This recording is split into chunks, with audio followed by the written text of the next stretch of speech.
The TVWAN News is proudly brought to you by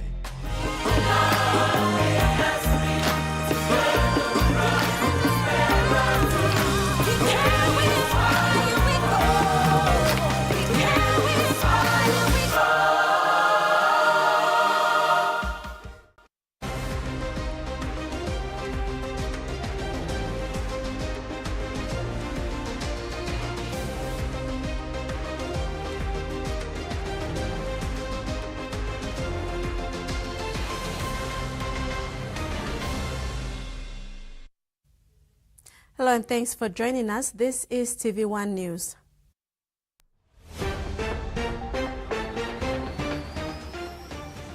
Coming up on tonight's news, Pope Francis dies of heart failure, Prime Minister brings Easter joy to inmates, and PNG women's softball team to be finalized.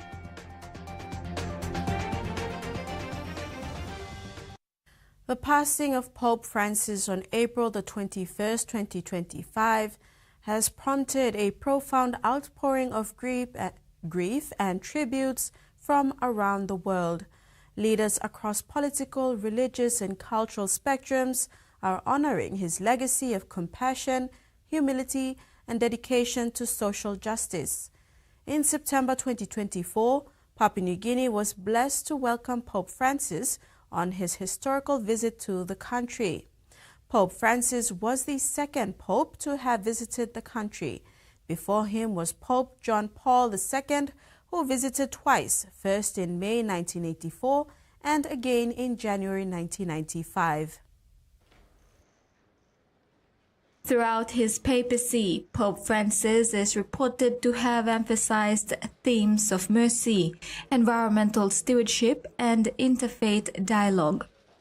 He was a vocal critic of unbridled capitalism, consumerism, and overdevelopment, and made action on climate change a leading focus of his papacy. During his visit to Papua New Guinea in September last year, Pope Francis advocated for key issues. Pope Francis urged Papua New Guinea to protect the country's rich natural resources, emphasizing the importance of sustainable development and environmental preservation. In addressing ongoing tribal conflicts, he called for peace, solidarity, and reconciliation, encouraging communities to embrace unity and overcome divisions. The Pope highlighted the challenges faced by marginalized groups, including children with disabilities and those living in street situations, advocating for their inclusion and well-being. He celebrated PNG's extraordinary cultural richness, urging people to embrace their diverse heritage and promote mutual respect among different communities. These messages were delivered during various events, including meetings with civil authorities, celebrations of Mass, and interactions with local communities, leaving a lasting impact on Papua New Guinea. The Pope's visit to PNG brought together many from different walks of faith, demonstrating the true nature of Pope's advocacy for interfaith dialogue, where he emphasized that interreligious dialogue is a provincial sign of our times. Inspired by God's plan to encourage respectful encounters among diverse faiths. According to the Vatican News, Pope Francis believed such dialogue is crucial in combating societal fragmentation and conflict, offering an alternative rooted in acceptance and respect for diversity. Maricela Kelaton, TVWAN News. The Directorate of Health and Hygiene of the Vatican City-State released the cause of death for Pope Francis. Pope Francis passed away from a cerebral stroke and irreversible heart failure. Following his death, the Vatican has carried out the first stage in the papal funeral rites, called the rite of the ascertainment of death and deposition in the coffin. According to the Vatican News, the rite took under 1 hour, presided over by Cardinal Kevin Farrell, and the pontiff's remains will stay overnight in the chapel of Casa Santa Marta. Cardinal Kevin Farrell, along with Vatican Secretary of State Cardinal Pietro Parolin and his Deputy Archbishop Edgar Penapara, also closed and sealed the papal apartment in the Apostolic Palace as per protocol, though Pope Francis chose not to live in the apartment during his pontificate. The Vatican News reports that the rite on Monday evening was attended by some of Pope Francis' family members. After Francis died on the morning of April 21, the director of the Vatican's health services, Dr. Andrea Arcangeli, examined the Pope's body and prepared the death certificate, which said the late Pope died from a stroke, coma, and irreversible cardiovascular collapse. The certificate was read during the rite. The Vatican also released Pope Francis's spiritual testament written by the Pope on the 29th of June 2022, in which he said he wished to be buried in Rome's Basilica of St. Mary Major and not at St. Peter's Basilica in the Vatican, unlike many of his predecessors. The text specified Pope Francis wanted to be buried in the ground without particular decoration, but with the inscription of his papal name in Latin, Franciscus. The doctor also arranged for the proper preservation of the corpse so that its public exposition can be carried out with the greatest decorum and respect. Ruth Rongola, TVWAN News. Pope Francis's passing is being mourned globally, with leaders and communities reflecting on his legacy of humility, compassion, and justice. Prime Minister James Marape has extended condolences on behalf of the government and people of Papua New Guinea, describing Pope Francis as a spiritual father and a moral voice for humanity. Papua New Guinea had the honor of hosting the Pope during his historic apostolic visit in September 2024. His engagements in Port Moresby and Vanimo left a lasting impression, especially among the youth and church leaders. The Prime Minister said the country joins the Holy See and the global Catholic community in mourning, remembering the Pope's unwavering dedication to peace, the environment, and the vulnerable. Livestock Development Corporation Limited has acknowledged smallhold farmers and the private sector through large-scale agriculture companies for holding the fort. LDC Managing Director Terry Coim stressed the need for policy and regulatory reforms, better data collection, and partnerships with private investors to support smallholder farmers and develop the livestock industry. Livestock Development Corporation Limited Managing Director Terry Coim acknowledged large-scale industry players for their commitment and interventions that continues to maintain the industry. Coim acknowledged several local industries like Zenekai, New Guinea Table Birds, Ramo Agri, and Duran Farm who persisted through the difficult times to supply fresh meat in the country. He also acknowledged the contribution of smallholder farmers whom, without any government support for the past 30 years that LDC was non-operational, have managed to survive. He announced a consultation meeting in the coming weeks where they will have ideas into the policies they are currently developing. LDC was established in 1982 by the Sumara government, but operations declined in 1992 due to mismanagement and political interference.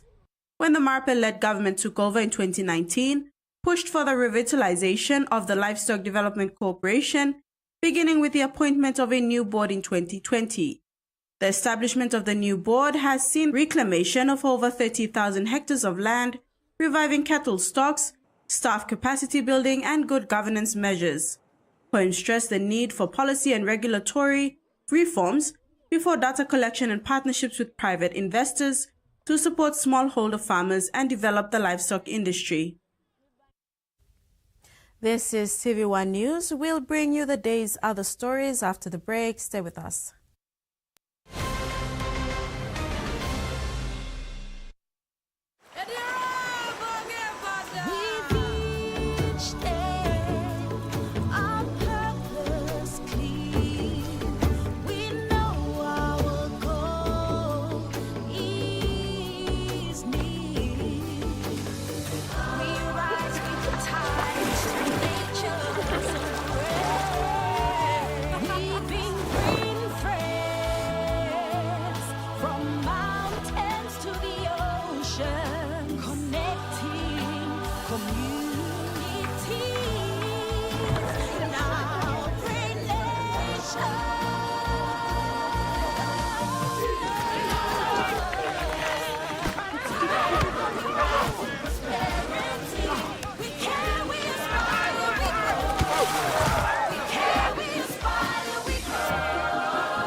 true champion is measured by their courage, their determination, and their passion to never give up and to always keep trying. With a delicious Milo in milk taste and added nutrients, Milo in milk is a great way to fuel our little champions with nourishing energy every day. Because true champions give it their all. Milo, PNG and Mia. Prime PNG made. Openness.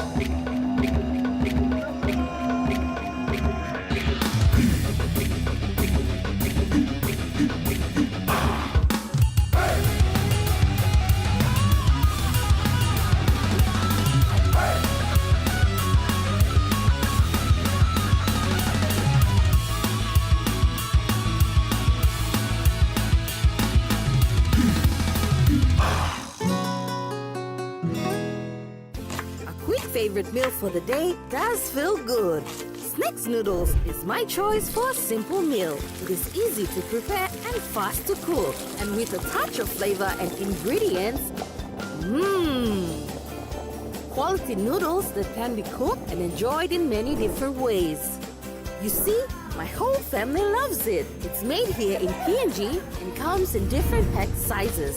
Snacks noodles, tastier but you like it more.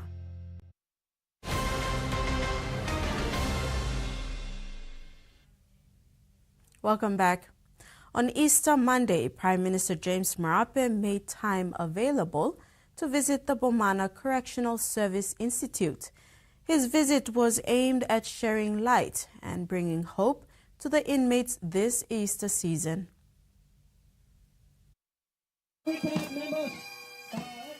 PM Marape's visit including an inspection of this year's parade, following by a presentation of gifts to the inmates aimed at fostering hope and renewal during this festive season.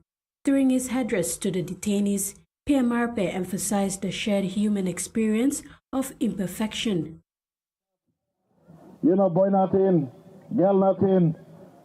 In as far as your Creator God is concerned, you are numbered, you are named, you are known person by the Creator Himself. Am I right or no, God? You know, boy nothing. You know, man nothing, you see now. If country blue, you know, looks out to muscle you, come in after that. Now tomorrow go to, some people look clearly, you hurry up. No can give up hope that your God knows exactly who you are. This message resonates with the attendees, highlighting the importance of redemption and personal growth. Marape reiterated the government's vision to establish vocational centers within correctional institutions as a pathway forward for detainees wishing to further their education. Making vocational school. Inside long all gonna krabus maybe must grow kobitla. Every prison must get vocational school stuff inside. It is vocational school and government willing to fund it display. You may make him all. Sinan stop your must give him skill at the level of Sawe. He also touched on the concept of creating a prison industry, allowing inmates to train for various trades such as carpentry, mechanic, and electrical work. I talk long CS leadership minister, one time commissioner, acting commissioner, and long prison industry concept.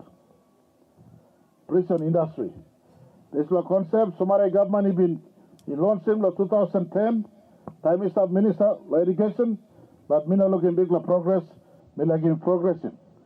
So all this people kids and skill, they work in some form of work.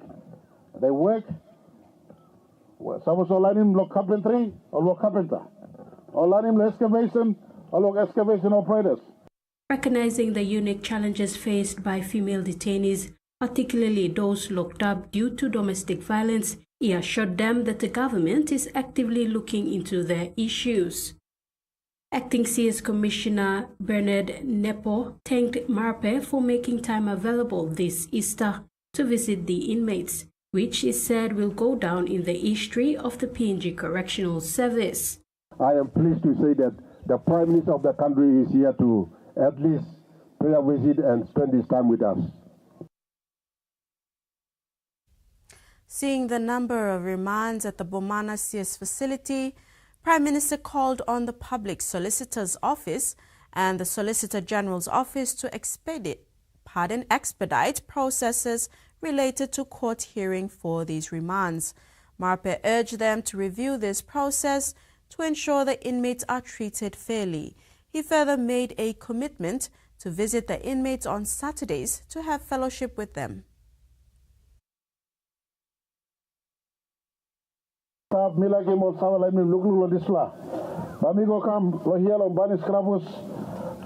Saturday, suppose you get time, but come lelok. One day about 7 days, I come lolotu, but I'm sit down to Iblago. I mean, look is the process. Log give him parole. Parole process, he may look again, he may try to activate him. May you go back today, but me ask him, Justice Department, long this long wait court business must go hurry up. So said you stop the wait court.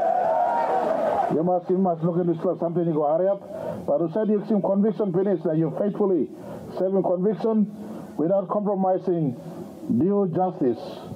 Without compromising due justice, but he had process was sort him, but even looking was sort him this law.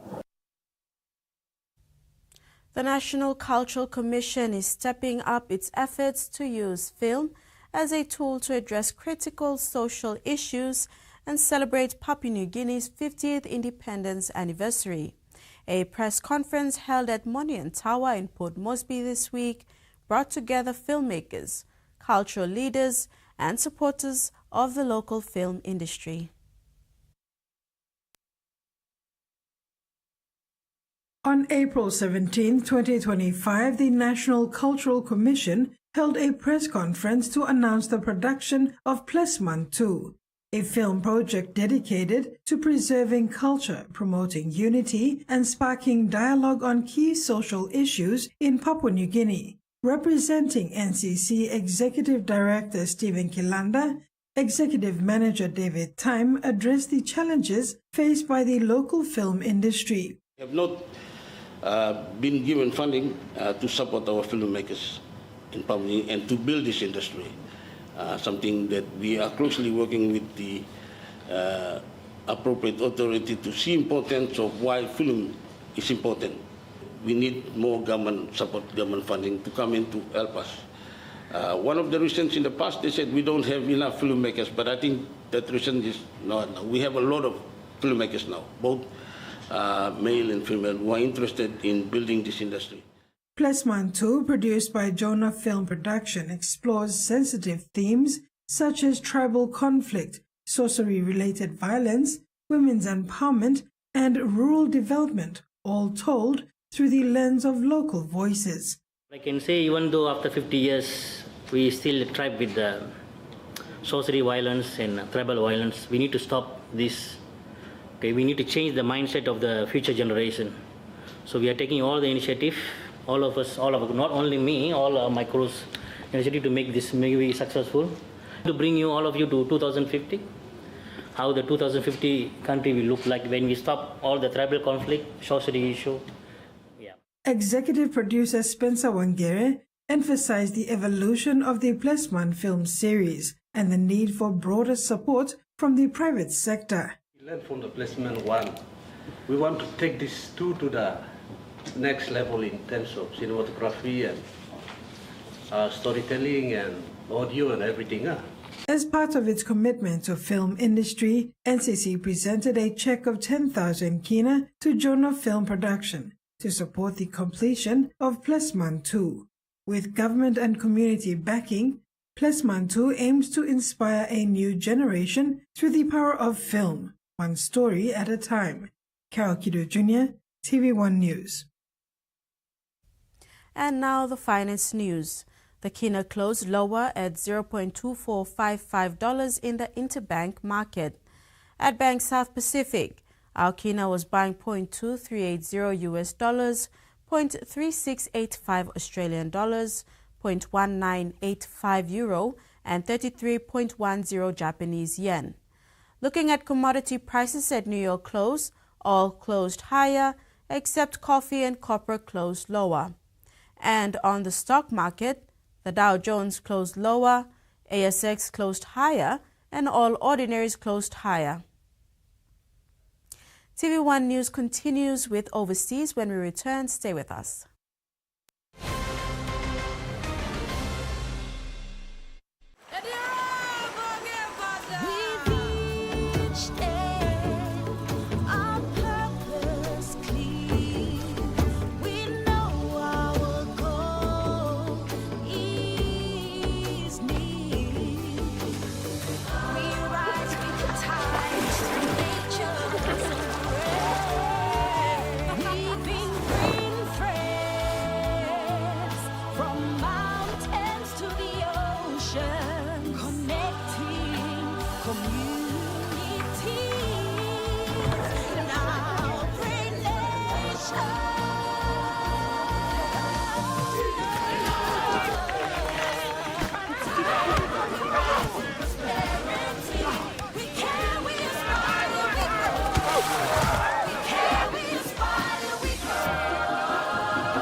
Hiya, Mama. You wait then, but me add him special flavor. Put in more flavor, put in more taste. Magical cuddle, get up a big smile on face. Time for Kim chicken, a great kumutu. Sip, sip, the moo, yes, magic on you. Maggi, the taste PNG loves.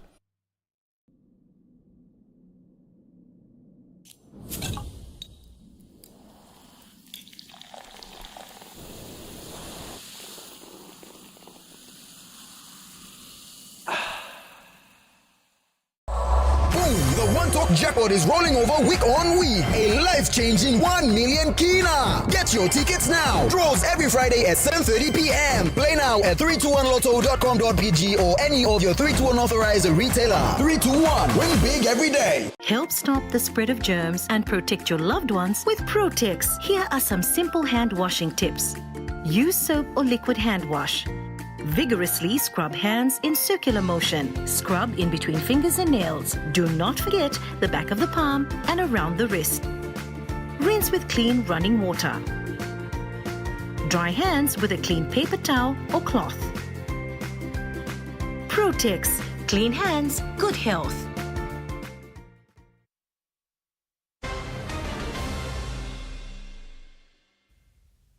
Welcome back.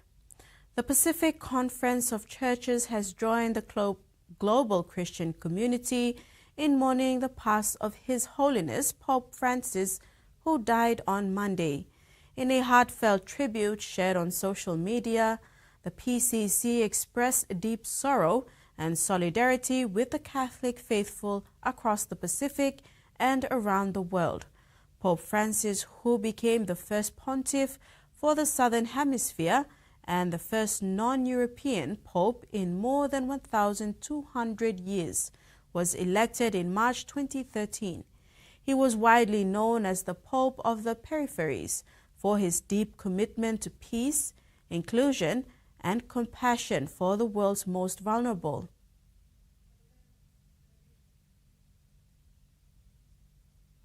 Catholics around Australia are coming to terms with the death of Pope Francis. It is expected a requiem mass will be held in memory of the pontiff.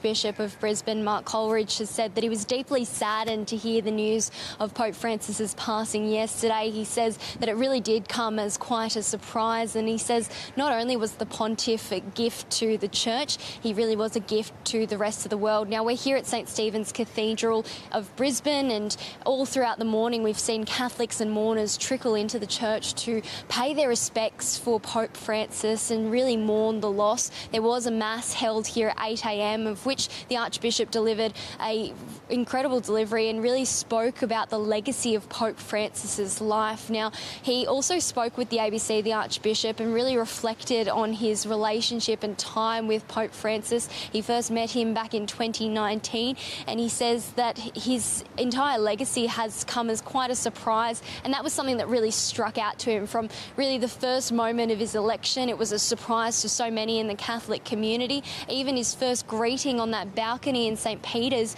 that really was a bit of a surprise, where he greeted everyone with a simple buenas noches, which translates to good evening. And often with popes, you expect sort of this elevated speech, but really he was quite a simple man and led a really simple legacy about all the work that he really wanted to complete. Now, the Archbishop has also mentioned that as their relationship grew throughout the years, their correspondence did as well. And what he remembers most about Pope Francis was perhaps the brotherhood that he really encouraged amongst the bishops and archbishops. He says that there really was this level of equality, and he often corresponded and addressed the Pope as Holy Father as well as dear brother. So really an endearing term. Now, speaking to so many Catholics that were outside of the church this morning, they really have said that they feel Pope Francis was someone they resonated with the most, and that he really was a pope for the people.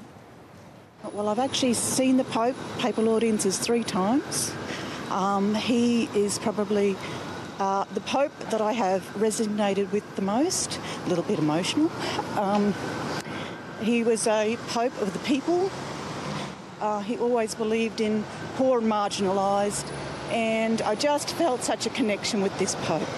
And of course, sentiments that are being shared right across the community. We've already heard from the Premier, David Crisafulli, who has said in a statement he feels that Pope Francis really was a voice for the voiceless. Now, in line with the 9-day mourning period, the cathedral here in Brisbane will be open to the public for prayers as well as reflection. There will also be a mass requiem mass that will be held as well, but those details have yet to be released. But certainly so many in the community continuing to mourn the loss and really just reflecting on the legacy of Pope Francis. Major party leaders vying for Australia's top job remember the first Pope from the Southern Hemisphere as truly inspirational, driven by Christ's values. In uncharted territory here, a pope hasn't died during an election campaign in recent memory. Both leaders are yet to confirm how they'll adapt their plans, but have already addressed the media. The first pope from the Southern Hemisphere was close to the people of Australia. For Australian Catholics, he was a devoted champion and loving father. Pope Francis lived out his faith and vocation in word and deed. He was truly inspirational. The news broke as the opposition leader was in the air flying to Orange. In a statement, he's expressed his condolences to Australians of Catholic and Christian faith. His Holiness Pope Francis served God with the utmost devotion throughout his life. He was the first pope from the Jesuit order and the first Latin American pope. He lived frugally and simply. Above all else, he was driven by Christ's values of mercy and forgiveness. The speed at which both campaigns have responded this evening indicated the Pope's death had been factored into both their contingencies. Chinese and Southeast Asian gangs are raking in tens of billions of dollars a year, targeting victims through investment, cryptocurrency, romance and other scams, using an army of workers often trafficked and forced to toil in squalid compounds. The activity has largely been focused in Myanmar's lawless border areas and dubious special economic zones set up in Cambodia and Laos. But a new report from the UN Office on Drugs and Crime warned the networks are building up operations in South America, Africa, the Middle East, Europe, and some Pacific islands. The syndicates have expanded in Africa as well as Pacific islands such as Fiji, Palau, Tonga, and Vanuatu.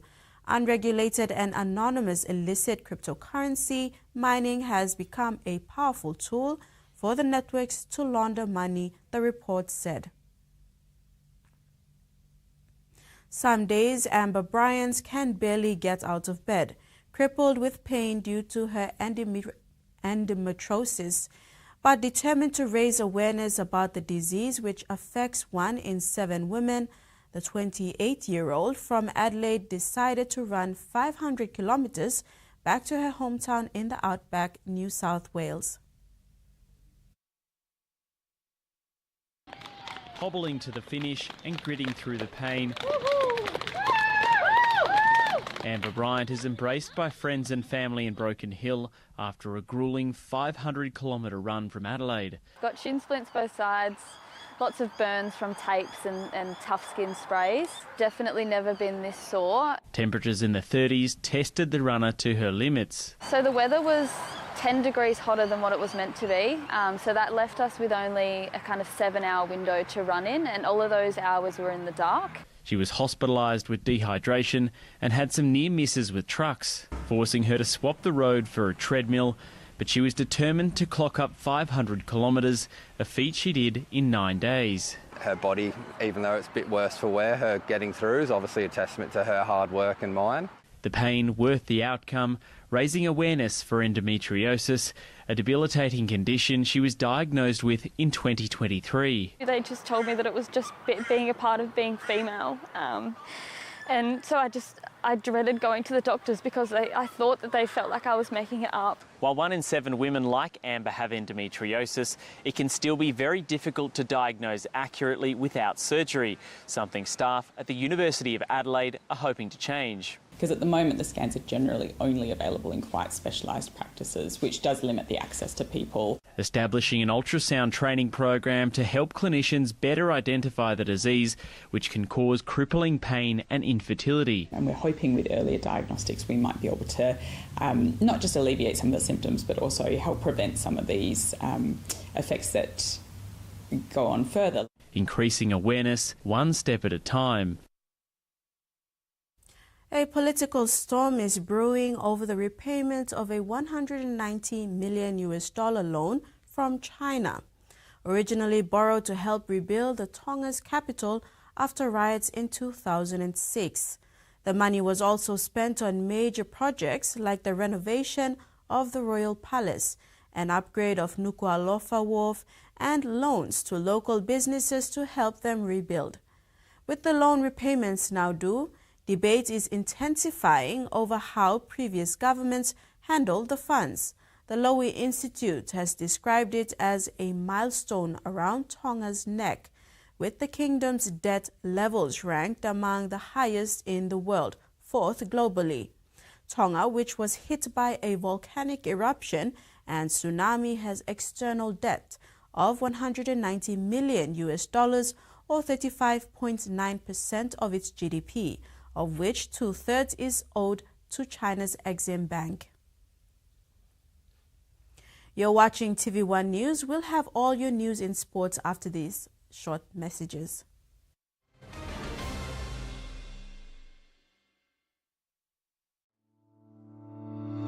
Hurry PNG and enter today to be considered for the 2025 Power Play PNG Awards. Brought to you by ExxonMobil and the PNG LNG project, these awards recognize exceptional Papua New Guineans making significant contributions in the LNG and decarbonization industries. Could you be Papua New Guinea's next great power player? There's only one way to know. Enter now to find out.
Meet the bank for everyone, everywhere.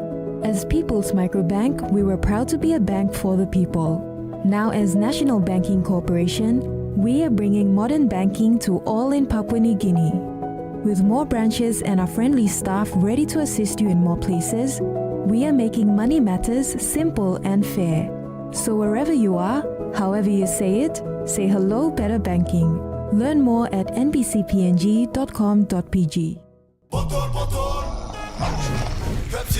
Tell him shorty come get it in. Come grind on me, but met it in. Mommy get loose, get loose, get loose. Pepsi in my hand, ice cold, no excuse. I tell him who's gonna bring that groove down. Pepsi with the fresh sound. Tell him who's gonna bring that groove down. Pepsi with that fresh sound. Pepsi, give me some Pepsi, Pepsi, you like him? Pepsi, you like him? Pepsi,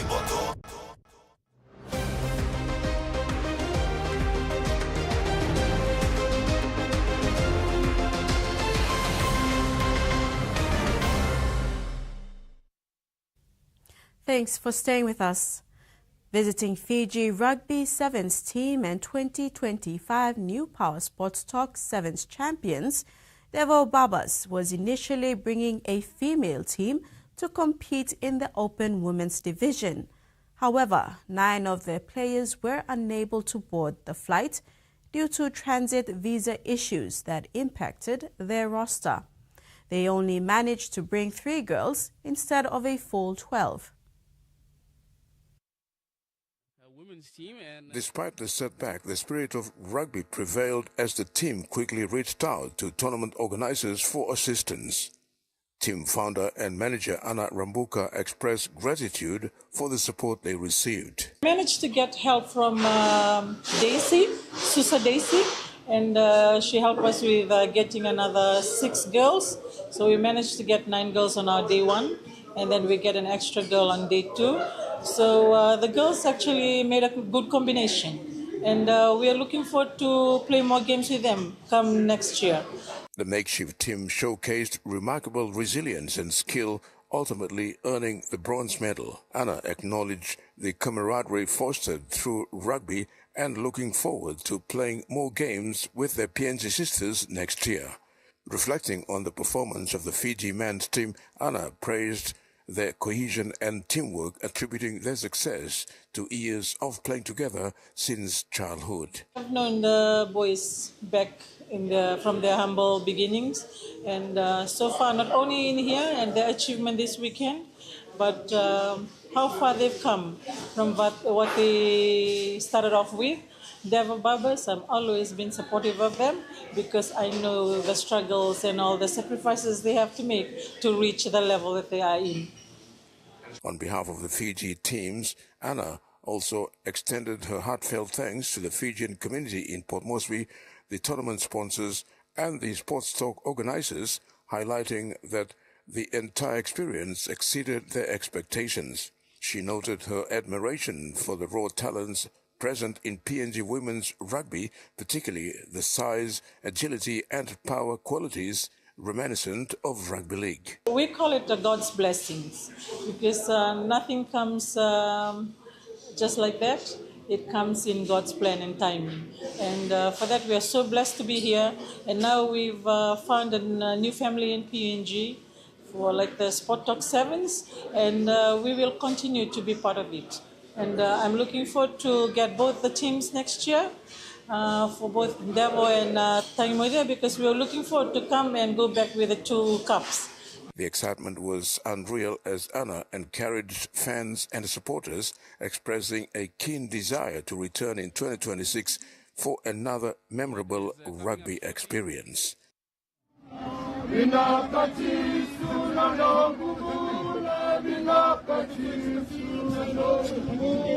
Longwood, TV1 Sports. New Ireland's own Raylene Cunham is making a strong return to the athletics scene, with the goal of regaining the form that earned her a silver medal in the 400-meter hurdles at the 2019 Pacific Games in Samoa.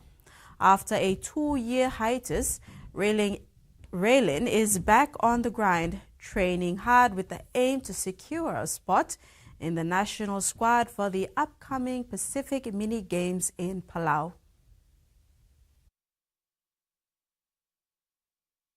Since her comeback in 2023, Raylene has been included in the extended national athletics squad.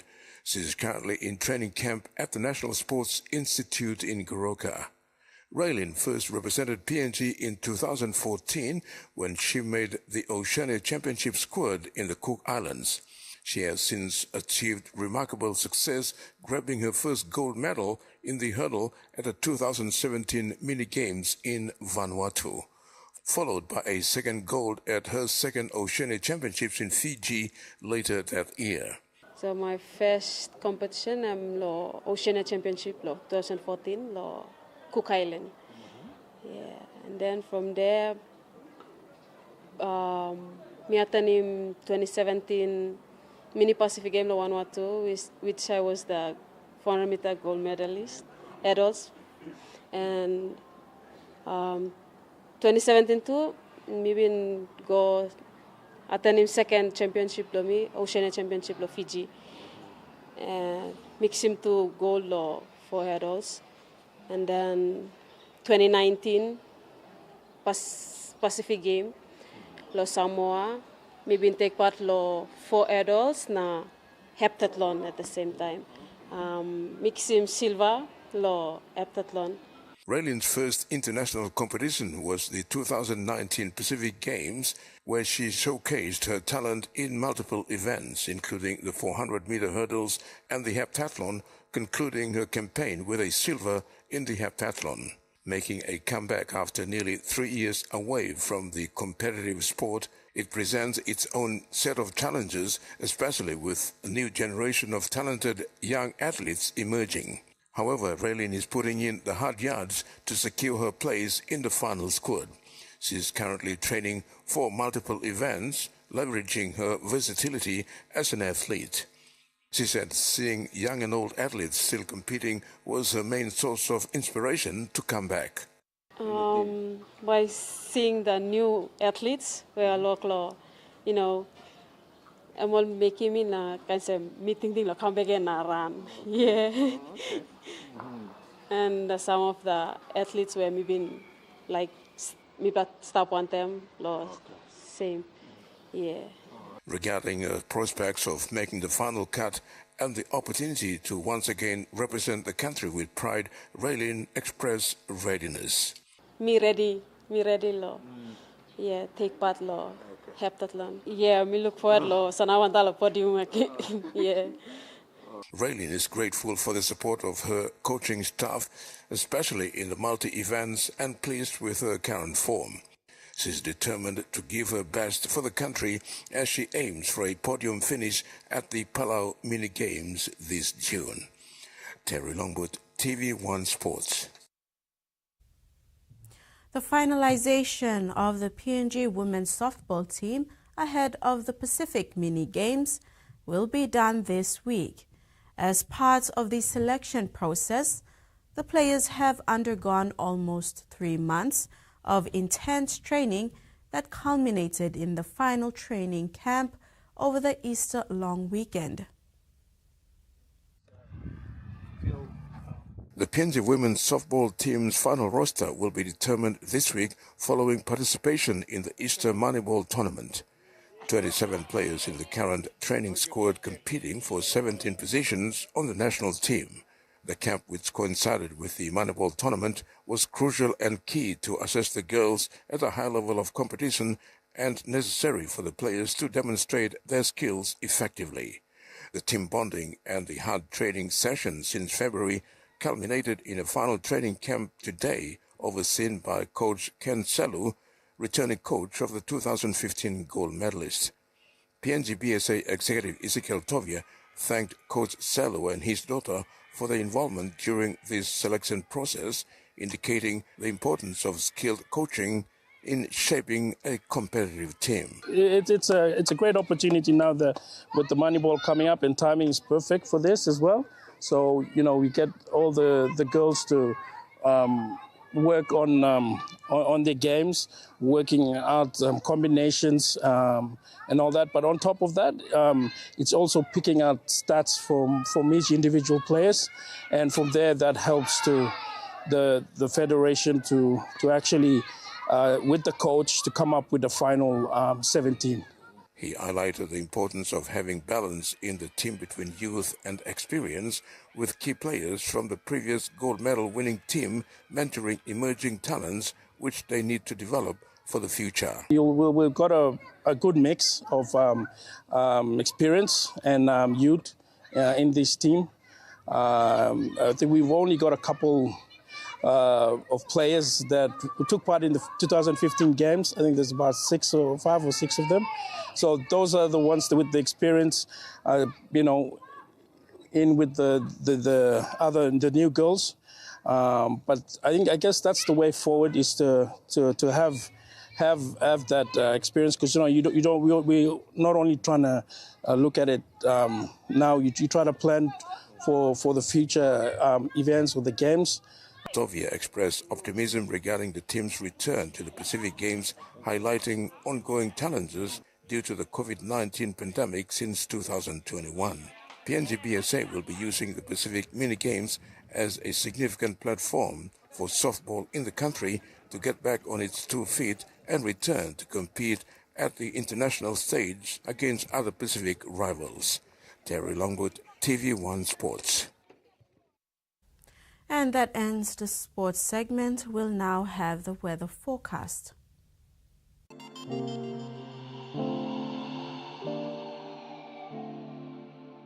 Southern region, Port Moresby, partly sunny to cloudy with evening chances of heavy showers, then rain and possible thunderstorms. Momase, Lae, partly sunny to cloudy with chances of evening heavy showers, then rain and possible thunderstorms. New Guinea Islands, Kaving and Kimbe, cloudy periods with heavy showers, then rain and thunderstorms. Boka, mostly cloudy with occasional heavy showers, then rain and possible thunderstorms. Highlands, Roroka, Barnes and Kundiawa, afternoon then evening periods of heavy rain showers and thunderstorms. Ocean forecast. Coral Sea, seas light to moderate with southeast winds of 10 to 15 knots. Solomon Sea, seas smooth with southeast to easterly winds of 5 to 10 knots. Bismarck Sea and Pacific Ocean, seas smooth with southeast to easterly winds of 5 to 10 knots. And coastal waters. Waters of Samarai Island to Cape Vogel and all Millen Bay Islands, and waters of Manus and its western group of islands, seas 0.5 to 1.3 meters.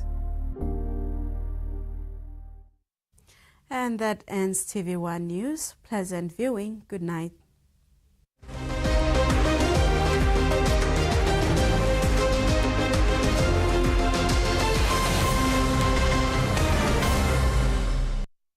The TV1 News was proudly brought to you by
sulla meta, che è l'amore di Gesù e Lui per tutti i fratelli e sorelle che incontriamo sulla nostra strada.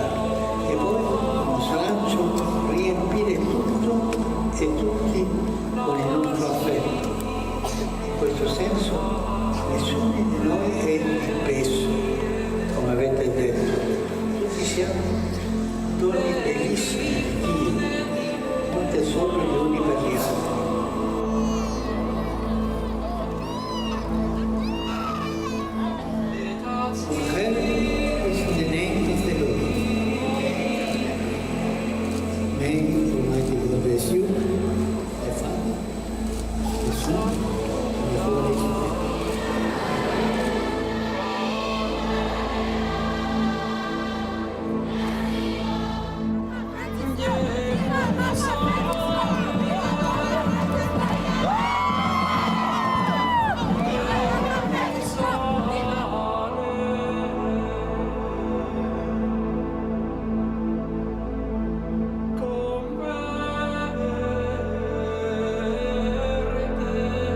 Blessed art thou amongst women, and blessed is the fruit of thy womb, Jesus. Holy Mary, Mother of God, pray for us sinners, now and at the hour of our death. Amen. Glory be to the Father, and to the Son, and to the Holy Spirit. As it was in the beginning, is now, and ever shall be, world without end. O my Jesus, forgive us our sins, save us from the fires of hell. Hail Mary, full of grace, the Lord is with thee. Blessed art thou amongst women, and blessed is the fruit of thy womb, Jesus. A lei affido il cammino della Chiesa in Papua Nuova Guinea e nelle isole Salomone. Maria, aiuto del cristiano. Maria, help him, vi accompagni e vi protegga sempre, rafforzi l'unione delle famiglie, renda belli e coraggiosi i sogni dei giovani, sostenga e consoli gli anziani, conforti i malati e i sofferenti.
Torniamo al racconto biblico della famiglia di Noè.